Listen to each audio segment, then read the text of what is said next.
Hello dear learners, আসসালামু আলাইকুম। আদাব। Unlock English with Suman YouTube চ্যানেলে আপনাদের সকলকে স্বাগত জানাচ্ছি। আশা করি আল্লাহ তাআলার অশেষ রহমতে সবাই ভালো আছেন, সুস্থ আছেন ইনশাআল্লাহ।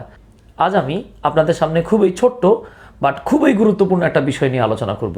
আমাদের আজকের আলোচ্য বিষয়টা হচ্ছে ইট দ্বারা রিপ্লেসড মানেই কি নাউন ক্লজ। দেখেন, আমরা ছোটোবেলা থেকে শিখে এসেছি, অনেকে ছোটোবেলায় না শিখে ভার্সিটি অ্যাডমিশনের সময় আমাদেরকে শেখানো হয়েছে বা আমরা শিখেছি। বিসিএস, ব্যাংক জব বা অন্যান্য চাকুরির প্রিপারেশন নেওয়ার সময় আমাদেরকে শেখানো হয়েছে যে যদি কোনো ক্লজকে আপনি ইট দ্বারা রিপ্লেস করতে পারেন বা যদি দেখেন যে একটা ক্লজকে উঠাই দিয়ে সেখানে ইট লেখা যায়, তাহলে সেটা নিঃসন্দেহে একটা নাউন ক্লজ। আসলেই কি তাই? চলুন দেখে নেওয়া যাক। আচ্ছা দেখেন, আমাদেরকে ছোটোবেলা থেকে ওই যে যেটা বললাম শেখানো হয়েছে। কি শেখানো হয়েছে? যে আপনি যদি দেখেন কোনো ক্লজকে উঠিয়ে সেই ক্লজের জায়গায় আমরা একটা ইট লিখতে পারি, তাহলে সেটা একটা নাউন ক্লজ। এটা কিছু ক্ষেত্রে সত্য, আবার কিছু ক্ষেত্রে মিথ্যা। তো চলুন আমরা একটু দেখে নিই। যেমন আমরা যদি সেন্টেন্স এটা দেখি, দেখেন এখানে বলা হচ্ছে do whatever you want to do. করো, তুমি যা করতে চাও তাই করো।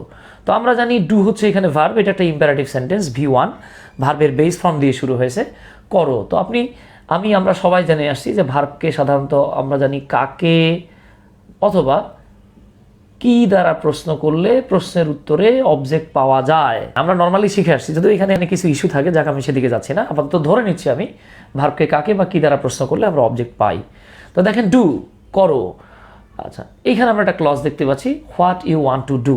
তো যারা একদম ক্লজ চিনেন না, তারা এই ভিডিও দেখলে হয়তো মাথার উপর দিয়ে বা ঠ্যাঙের নিচ দিয়ে চলে যাবে। দাদা এবং দিদিরা, ভাই এবং বোনেরা, মাসি পিসিরা, আপনারা যদি এই বিষয়টা বুঝতে চান ক্লজটাকে, সেক্ষেত্রে আপনাকে ক্লজ জানতে হবে। জানার পরে মূলত আমরা এই ইস্যুটা নিয়ে আলোচনা করতে পারি, তাই না? তো যারা নাউন ক্লজ চিনেন না, তারা আমাদের ডিসক্রিপশন বক্স থেকে নাউন ক্লজটা দেখে নিতে পারেন। তো যেমনটি বলছিলাম, দেখেন ডু করো। এখন দেখেন এরপর একটা ক্লজ কেন? কারণ এখানে দেখেন 1 2 3 4 5 একগুচ্ছ ওয়ার্ড আছে, একটা সাবজেক্ট আছে এবং টেন্স চেনা যায় এমন একটি ভার্ব, অর্থাৎ ফাইনাইট ভার্ব রয়েছে। সো ডেফিনেটলি এটা একটা ক্লজ।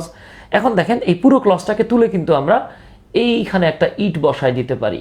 তাহলে বাক্যটা হচ্ছে কি? Do it. তো এই যে সনাতন সিস্টেমে, পুরাতন সিস্টেমে আমাদেরকে টিচাররা শিখিয়েছেন সেটা হলো ক্লজ উঠাই দিয়ে ইট লিখতে পারছেন, ওকে, কোনো সমস্যা নেই, এটা নাউন ক্লজ। হ্যাঁ, এটা কিন্তু নাউন ক্লজ।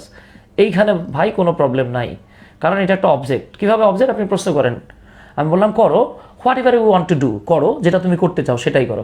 এন্ড প্রশ্ন করেন যে ভাই কি করব, আমি তখন বললাম whatever you want to do, তুমি যা করতে চাও তাই করো।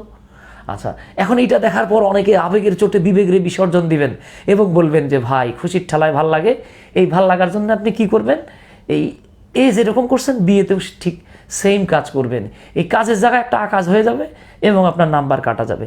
কিভাবে? দেখেন, আমরা যদি এক্সাম্পল বিতে যাই, এখানে গিয়ে আপনি দেখতে পাচ্ছেন, আপনি চিন্তা করছেন ওই যে একবার ডুয়ের পরে আমরা একটা ক্লজ পেয়েছিলাম, ইট দিয়ে রিপ্লেস করা গেছে, ডু ইট হয়ে গেছে, তাহলে এটাও পাইছি। হ্যাঁ, লেও ঠেলা। এখন আপনি যদি বলেন যে এটারও তো ডু ইট দিয়ে রিপ্লেস করা যায়, হয়ে গেছে না, ক্ষয়া গেছে প্লাস বয়াও গেছে, ঠিক আছে, মানে ক্ষয়ে গিয়েছে প্লাস বয়ে গিয়েছে। তো যেটা বলছিলাম, এখন আপনি যদি বলেন যে ভাই এটাও তো ডু ইট দিয়ে রিপ্লেস করা যায়, যাবে না কেন? হ্যাঁ যাবে। তো রিপ্লেস করেন, দেখবেন হ্যাঁ লেও ঠেলায় পড়ে যাবেন। কেন পড়বেন?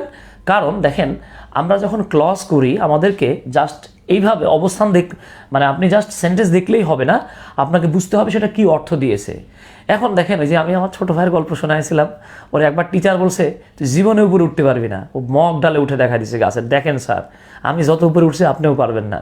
তো এরকম শুধু কথা বুঝলে হবে না, তার গভীরে কি অর্থ বোঝানো হয়েছে সেটা বুঝতে হবে, তা না হলে অনর্থ হবে, ঠিক আছে? তো দেখেন, এখন অনেকে চিন্তা করতে পারে ভাই এটা তো ডু ইট দিয়ে রিপ্লেস করা গেছে, তাহলে নাউন ক্লজ। তাই দেখেন, মনে রাখবেন, আমি এখানে লিখে রেখেছি, মনে রাখতে হবে আমাদেরকে। সেটা হলো, আমরা জানি ভার্বকে সাধারণত কখন, কোথায়, কিভাবে, কেন, কতটুকু, কি পরিমাণ, কোথা থেকে, কোন দিকে, কার সাথে, কার দ্বারা, কার জন্য, কতক্ষণ যাবত ইত্যাদি দ্বারা প্রশ্ন করলে প্রশ্নের উত্তরে আমরা যা পাই, যদি সেটা ওয়ার্ড হয় তাহলে অ্যাডভার্ব হবে, যদি সেটা ফ্রেজ হয় তাহলে অ্যাডভার্ব ফ্রেজ হবে, যদি সেটা ক্লজ হয়, ক্লাউজ বলা যাবে না, অনেকে ক্লাউজ ব্লাউজ বলে, এটা বলা যাবে না, ক্লজ। হ্যাঁ, যদি সেটা ক্লজ হয় তাহলে সেটা অ্যাডভার্ব ক্লজ হবে। তাহলে এখন দেখেন তো যে কখন, কোথায়, কিভাবে, এই প্রশ্নগুলোর উত্তরে আমরা কি পাই? অ্যাডভার্ব পাই। যদি সেটা ক্লজ হয় তাহলে ডেফিনেটলি সেটা অ্যাডভার্ব ক্লজ। তো চলুন আমরা এবার একটু দেখে নিই। ডু করো, as I suggest you to do, যেভাবে। এখানে অ্যাজ শব্দের বাংলা অর্থটা হচ্ছে এখানে যেভাবে, ঠিক আছে? আপনি এখানে চাইলে এই অ্যাজ না লিখে, দেখেন আমরা এখানে চাইলে অ্যাজ না লিখে কিন্তু হাও লিখতে পারতাম। হাউ মাউ খাও বললেন না কিন্তু, হ্যাঁ। Do, how I suggest you to do, করো। এখন আপনি এবার প্রশ্ন করেন তো যে ভাই কিভাবে করব, হ্যাঁ আমি বললাম ডু, করো। আপনি এবার প্রশ্ন করলেন ভাই কিভাবে করব, উত্তরে আসতেছে অ্যাজ, যেভাবে, অর হাউ, যেভাবে, I suggest you to do, যেভাবে আমি তোমাকে করতে বলি ঠিক সেভাবেই করো। এই যে দেখেন, যেহেতু কিভাবে প্রশ্নের উত্তরে আপনি এই ক্লজটা পাচ্ছেন, এখন এটাকে আপনি যতই ইট দিয়ে রিপ্লেস করেন না কেন, এটারে কি নাউন ক্লজ বলবেন? হ্যাঁ বলতে পারবেন, বললে জাস্ট একটু ভুল হবে।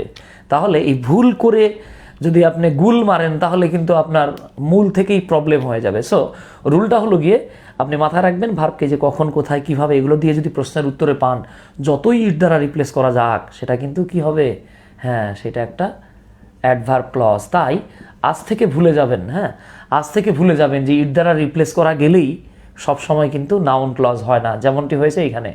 এবার আমরা যদি চলে আসি, এটা 38তম বিসিএসে আসছিল, হ্যাঁ 38তম বিসিএসে এই প্রশ্নটা ছিল, 38তম বিসিএসের প্রশ্ন। এটা কি ছিল দেখেন, স্ট্রাইক, আঘাত করো।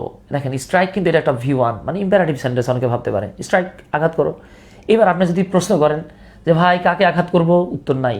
কি আঘাত করব, উত্তর নাই। বরং আপনি যদি বলেন যে ভাই আমি কখন আঘাত করব, উত্তর আসতেছে while the iron is hot, or while the iron is red.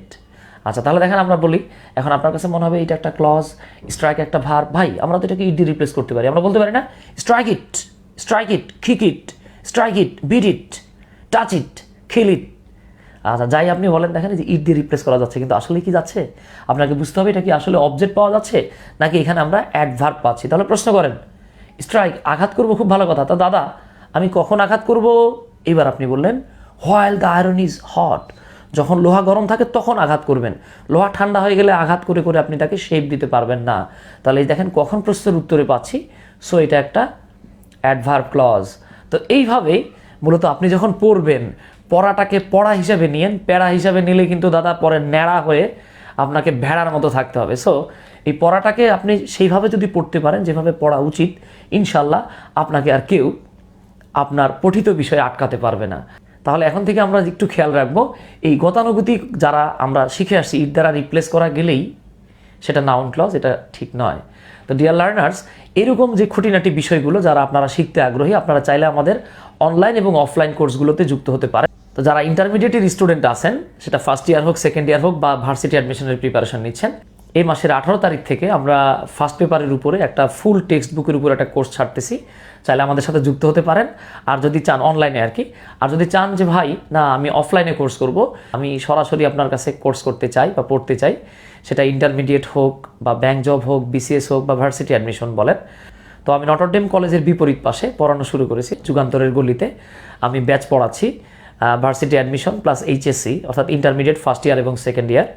আপনারা চাইলে আমার সাথে যুক্ত হতে পারেন ইনশাআল্লাহ। ডিটেলস আপনারা ডিসক্রিপশন বক্স থেকে একটু দেখে নিন। সবাই ভালো থাকবেন, সুস্থ থাকবেন। আসসালামু আলাইকুম, আদাব, আল্লাহ হাফেজ।